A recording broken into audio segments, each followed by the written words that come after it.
அதிமுக ஆட்சியில் கொண்டுவரப்பட்ட தொழிற்சாலைகள் தமிழகத்தின் பொருளாதார முன்னேற்றத்தில் பெரும் பங்கு வகிப்பதாக அதிமுக துணை பொதுச் செயலாளரும் சட்டமன்ற உறுப்பினருமான KP முனிசாமி தெரிவித்துள்ளார்.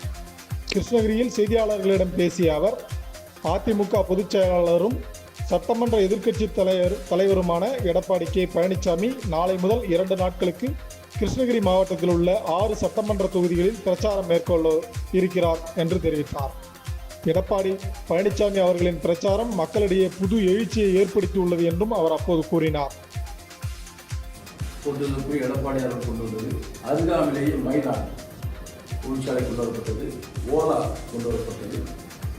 போச்சம்பள்ளியிலே இன்று ஷூ கம்பெனி கிட்டத்தட்ட 20,000 பேர் பணியாற்றுகிறார்கள் என்று சொன்னால் அது புரட்சித் தலைவி அம்மா ஆட்சி காலத்தில் கொண்டு வரப்பட்டது. இப்படி இந்த பொருளாதாரம் மேம்படுவதற்குரிய பல தொழிற்சாலைகளை தமிழகத்தில் கொண்டு வந்த ஆட்சி அண்ணா திராவிட முன்னேற்ற கழகம். அதன் அடிப்படையிலே தான் இந்த பொருளாதாரம் மேம்பட்டிருக்கிறது.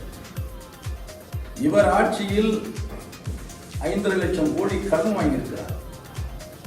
அதுதான் அவர் செய்திருக்கிறார்.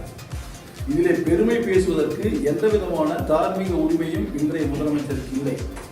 இந்த பொருளாதார வளர்ச்சியில் பெருமை கொள்ளக்கூடியவர் இயக்கம் ஆட்சி அனைத்து இந்திய அண்ணா திராவிட முன்னேற்ற கழக ஆட்சி என்பதை நான் தெரிவித்துக் கொள்கிறேன்.